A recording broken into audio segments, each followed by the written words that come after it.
Okay, so let's unpack this for a second. How many times have you, looked at a company's core values poster on a break room wall and just thought, yeah, right? Oh, I mean, constantly. It's always, a stock photo of people rowing a boat or something. Right, exactly. Or maybe some perfectly balanced river stones with a word like integrity or excellence underneath it in this very serious font. Yeah. And meanwhile, the actual day-to-day reality of that office feels, well, closer to a chaotic survival game. Totally. There's this massive, almost comical disconnect between the glossy corporate brochure you get on your first day and the actual lived experience of the workplace. And that exact disconnect is what we are decoding today in this deep dive. We're looking at this really fascinating closed-door recording from the International People and Culture Week 2026 panel. It's such a good one, yeah. It really is. And they were specifically focusing on India's massive, incredibly dynamic workforce. The event was hosted by the People and Culture Institute, sponsored by the TCM Group, and partnered with the People Leader magazine. And honestly, what these top HR leaders are saying completely upends traditional management. It is a phenomenal data set. I mean, truly. Our mission today is to decode what they call the people and culture imperative. Right. We're basically looking at how these leaders are actively transforming corporate culture from a fluffy, easily dismissed buzzword into this hard, measurable, and absolutely critical strategic asset. And just a quick reminder for you listening, whether you're a CEO, maybe a middle manager trying to keep your team afloat, or even a brand new hire, the culture you work in dictates your daily stress levels. Oh, absolutely. It dictates your career trajectory and ultimately the survival of your company. It is not just, background noise. It is the operating system of your daily life. And that idea of an operating system is exactly where these leaders start out. They aren't talking about, installing ping pong tables or offering free snacks in the break room. Right, the fun stuff. Yeah, the fluffy stuff. Instead, they are sharing these intense structural survival strategies for a really volatile global market. Yeah, there is this visual dropped early in the panel by Lada Radhakrishna from the Technobrain group that I think sets the stakes perfectly. Oh, the solar system one? Yes. She argues that culture should, never be treated as a support system. Yeah. It's not a satellite orbiting the real work of the business. Instead, she compares it to the sun in a solar system. Which is such a strong way to frame it. Right. It is the system. Everything else, sales, product strategy, quarterly growth, it all revolves around the gravitational pull of the culture. It's a complete inversion of the traditional corporate hierarchy. Usually strategy and finance sit at the center of the universe, right? Yeah, the money is the sun. Exactly. And HR is just like the atmospheric pressure trying to keep the employees from flying off into space. But Lita is arguing that if the cultural sun isn't burning bright and stable, the operational planets just freeze. I see the logic, but I have to play devil's advocate here. If I put on my CFO hat for a second, a metaphor about the solar system doesn't pay the payroll. Fair point. If I'm controlling the budgets, I want numbers. I want to see the bottom line. So how do you actually prove that culture makes money? Well, you have to formulate it as a literal equation. And Mulya Kulkarni from Renesas Electronics does exactly this during the panel. Oh, right, the sustainability formula. Yeah. She lays out this mathematical formula for business sustainability. It's trust plus growth plus connection equals culture. Okay, let's break that down, because I hear those words, and honestly, they still sound a bit like HR speak to me. How do those three variables actually translate to a balance sheet? Okay, so let's look at the mechanism of the first variable, right? Trust. In a corporate setting, trust is essentially a measure of speed. Speed? How so? Well, when trust is low, bureaucracy is high. You have to double-check everyone's work. You require 3 layers of approval for a simple decision. And employees hide their mistakes until they become these massive catastrophes. Oh, wow. Yeah, I've definitely worked in places like that. Right. But when trust is high, decisions move faster, and people take the creative risks required to actually innovate. You literally cannot innovate in an environment of suspicion. Okay, that makes total sense. Trust reduces operational friction, which saves time and money. So what about growth? Growth is essentially the mechanism for retention. If a highly skilled employee looks at their trajectory and sees a ceiling, they just leave. Yeah, they bounce. Exactly. And the cost of replacing top talent, the recruiting, the onboarding, the lost productivity, it's astronomical. So providing tangible growth retains your most valuable assets. Right. And finally, connection. This is really about alignment. If you have Brilliant people who are growing, but they aren't connected to the broader strategy or to each other, they will literally row the boat in opposite directions. Wow. Okay. So the formula, trust, growth, connection, is essentially the math of efficiency, retention, and alignment. Exactly. It is the fundamental math required to drive profit and actually outlast economic turbulence. So I want you, the listener, to do a quick mental audit of your own workplace using that exact equation right now. Which of those three variables is currently dropping the score in your office? Yeah, it's a great exercise. Are people afraid to admit mistakes because there is zero trust? Is turnover high because there is no room for growth? Or is every department completely siloed and disconnected? Because wherever that math is failing, your culture is bleeding actual financial value. But, a conceptual model or an equation, it only gets you so far. The real test is deployment. Right. How it works in the real world. Exactly. How does this cultural operating system survive contact with a messy, highly diverse global workforce? Well, the sources gave us this really fascinating case study on this from Sanjeev Lahiri at GRP Limited. Recalling his time working at Tata, he was dealing with a massive regional challenge. Oh, the Nigerian team story. Yeah. Yeah. Yeah. He had a team in Nigeria, and some of the local colleagues there were pushing back against the management style, basically saying, look, the culture here has to be Nigerian. It cannot be Indian. Which is, that's the classic friction point in any multinational organization. Yeah. It's national identity clashing with corporate identity. Right. And Sanjeev's response was to introduce this concept of the Tata Blue Gate, Tata's brand color being this very specific shade of blue. Right. He basically told them that once you cross the Blue Gate into the workplace, the culture is neither Indian nor Nigerian. It is Tata Blue. It's the color of the company's shared values. It's such a brilliant framing. Now, I have to challenge this a bit because when I first hear Tata Blue Gate, a part of me thinks, well, isn't that just corporate assimilation? Like, please leave your actual cultural identity at the door and put on this homogenized company personality. Yeah, that is exactly the risk if it's executed as like a mandate for conformity. But the psychological mechanism Sanjeev is employing here is the creation of a neutral third space. A third space. Okay. Yeah. When a company expands globally, the headquarters often accidentally enforces cultural imperialism. They demand that the Nigerian office behave exactly like the Indian office or, the American office. Just because headquarters assumes their national way of doing things is the quote-unquote professional way. Precisely. And the Tata Blue concept completely neutralizes that dynamic. It acknowledges that neither the Indian cultural norms nor the Nigerian cultural norms are the default inside that building. Oh, I see. Instead, they're mutually agreeing to a third, artificial culture, the corporate values, which basically acts as a shared behavioral contract. It prevents one group from feeling subordinate to the other's national identity. That reframes it completely. It's not about erasing who you are. It's about agreeing to a specific set of rules for the sandbox you were both playing in. Exactly. But a behavioral contract is just a piece of paper unless people actually want to sign it. You have to get emotional buy-in. And achieving that emotional resonance is notoriously difficult in the modern, often super isolated landscape of knowledge work. But Anjali Magan from Taylor and Francis shared a story that perfectly captures how this resonance is actually built. I read this anecdote in the notes, and it really stuck with me. She was sharing a cab with a stranger, right? A professor. Yeah, just a random cab ride. And he finished a phone call. They struck up a conversation, and she mentioned she worked for Taylor and Francis, which owns the academic imprint Routledge. The moment she said that, the professor just lit up. He was so excited. Yeah, he told her, Routledge published my work. They're a great organization. And Anjali noted that in that moment, her heart just swelled with immense pride. Let's analyze why that random cab ride was so impactful, though. In large corporations, employees often suffer from this severe disconnect between their daily tasks and the ultimate outcome of their work. Oh, for sure. You're just a cog in the machine. Exactly. You might spend all day looking at spreadsheets or editing manuscripts, completely alienated from the actual human being who eventually benefits from that product. That cab ride closed the loop. She saw the external impact of her internal labor. And Taylor and Francis didn't just, let that remain a happy accident. During the pandemic, which was peak isolation for everyone, they launched an internal initiative called My TNF Story.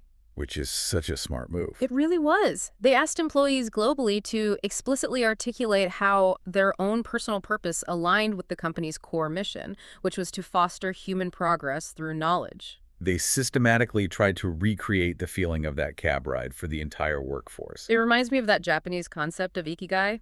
You know, finding the intersection of what you love, what you are good at, what the world needs, and what you can get paid for. Oh, that's a great comparison. What's brilliant here is the mechanism of the ask. They aren't demanding blind loyalty, and they aren't asking employees to fake a passion for corporate synergy. They are facilitating a space for employees to find where their own internal compass naturally points in the exact same direction as the company's compass. Because that overlap is where true engagement lives. Yeah. It's the difference between forcing compliance and inspiring alignment. But, and this is a big but, this entire structure, the solar system, the blue gate, the personal alignment, it instantly collapses if the people in charge violate the contract. Oh, yes. Because a shared mission means absolutely nothing if the executives aren't bound by the same rules as the workers. Right. The sources highlight this incredible moment of friction regarding this, again from Sanjeev. He was working in a manufacturing organization where the workers were dealing with 48 degrees Celsius temperatures on the factory floor. Which is, I mean, that's almost 118 degrees Fahrenheit. That is an environment where physical safety and comfort are paramount operational concerns. Absolutely brutal conditions. So Sanjeev and the leadership team decide to roll out new, more comfortable, highly breathable uniforms to help the workers deal with the heat. And to show solidarity, the executives actually start wearing the new uniforms themselves when they walk the factory floor. Which, on paper, this sounds like textbook good leadership. Right. You'd think so. But a union leader approaches Sanjeev and vehemently rejects the new uniforms. He tells management, "We fought for our specific old uniforms in a settlement. We have a larger right to this uniform than you do." It's this fascinating collision of intentions. Management thought they were solving a logistical, physical problem, right? The heat. But they completely missed the psychological weight of the uniform. Because it wasn't just clothing to them, it was a symbol of agency. Exactly. The workers had negotiated for that old uniform. It represented their autonomy and their ability to extract concessions from leadership. When management unilaterally changed it, even for something objectively better, they stripped the workers of that hard-won agency. The message wasn't, "We want you to be cool." The message received was, "We still control what you wear." And the most important part of this story is Sanjeev's reaction. He didn't pull rank. He didn't force the logically superior uniform on them. He listened. He recognized that their need for ownership and agency superseded his need to solve the heat problem, and he backed down. That moment perfectly illustrates a concept Amulya brought up during the panel, which is the redistribution of voice. The redistribution of voice. Yeah. Traditional leadership assumes the person at the top must have all the answers and direct all the traffic. But Amulya argues that modern leadership is actually about designing systems where the best ideas can surface from anywhere. And she gives this brilliant diagnostic question to test if your company actually does this. I really want every listener to ask themselves this in their very next meeting. How many ideas were heard in this room, and how many of them actually traveled? It's a ruthless metric because, organizations love to host listening tours or put up suggestion boxes so people feel heard. Oh, totally. The illusion of being heard. Exactly. But if an employee speaks and their idea never leaves that room, if it never influences a policy or changes a workflow, you haven't redistributed voice. You have just engineered a venting session. Letta from Technobrain takes this redistribution to its absolute extreme, though. She detailed their open door policy, and it is entirely literal. Literal. Yeah. Anyone in the company, from a junior developer to a shift manager, can walk directly into the CEO's office or any business unit head's office without an appointment to share an idea or a grievance. Wow. Now, I have to push back on this because it sounds like a logistical nightmare. If I'm the CEO and I have thousands of employees who can walk into my office at any moment, how do I get any deep strategic work done? Doesn't this just turn the CEO into a glorified customer service rep and bottleneck all the decisions at the top? I know, it sounds like a recipe for chaos. But the reality of the open door is largely symbolic and psychological, rather than purely operational. The goal isn't for the CEO to personally micromanage every single grievance. The mechanism here is about dismantling the architecture of fear. Dismantling the architecture of fear. How so? Well, in a deeply hierarchical authoritarian control model, which is super popular globally, information is strictly filtered as it moves up the chain. Middle managers sanitize bad news before it reaches the top. Oh, yeah. They want to look good for the boss. Exactly. But when the lowest tier employee knows they have a direct, unobstructed path to the CEO, it changes the entire dynamic of the company. Middle managers can't hoard information because they know the employee can just bypass them. Right. It forces transparency. Yes, and it proves to the bottommost employee that their voice has a direct path to the top. Even if they never actually walk through that door, the mere fact that it is open neutralizes the fear of the hierarchy. Okay, so the open door forces transparency throughout the middle layers. It's a structural deterrent to gatekeeping. But if you flatten the hierarchy and you actually redistribute voice and you have employees bringing their personal passions into the workplace, You're going to get conflict. yes, you are inevitably going to invite conflict. When people care and they have the microphone, things get really messy. They absolutely do. And that is exactly where the role of the modern people function, what we traditionally call HR, has to undergo this radical transformation. Which brings in Ajit Singh from Nokia Networks. His background is fascinating because he spent 25 years in HR, but he is fundamentally a lawyer and an accredited mediator. Right. And he applies the legal mechanism of mediation to corporate conflict, completely abandoning the traditional HR investigation model. Because the traditional HR model is inherently punitive. Two employees clash, HR gathers the evidence, acts as the judge, decides who violated the policy, and issues a penalty. It's a binary system. Someone wins and someone loses. Right. But Ajit recognizes that in a highly interdependent corporate environment, proving one employee quote-unquote wrong often permanently destroys the working relationship.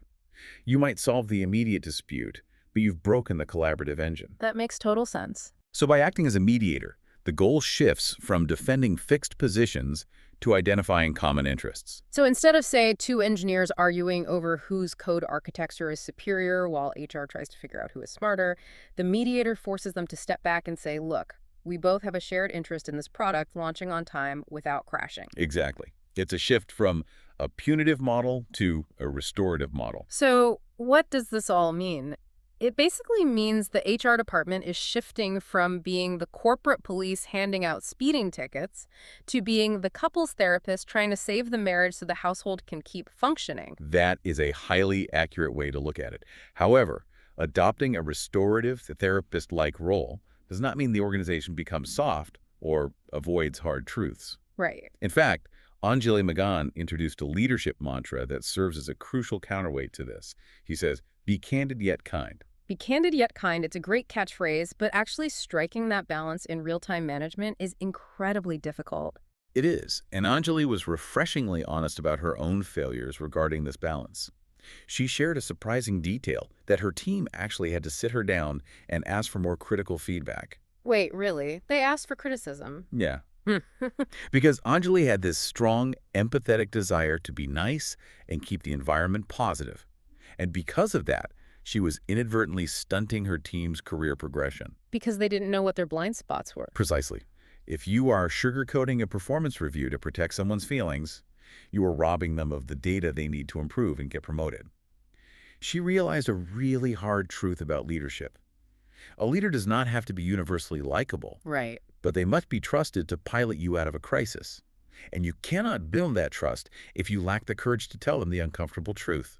Kindness without candor is just manipulation. Wow. Kindness without candor is manipulation. That is powerful. And it perfectly frames the final and honestly the most profound insight from this entire panel. Amelia Kulkarni dropped this chilling thought, and it completely shifts how we measure an organization. She said, culture is as much shaped by the silence that we deal with versus action. It's so true. We spend all of our analytical energy looking at what a company does.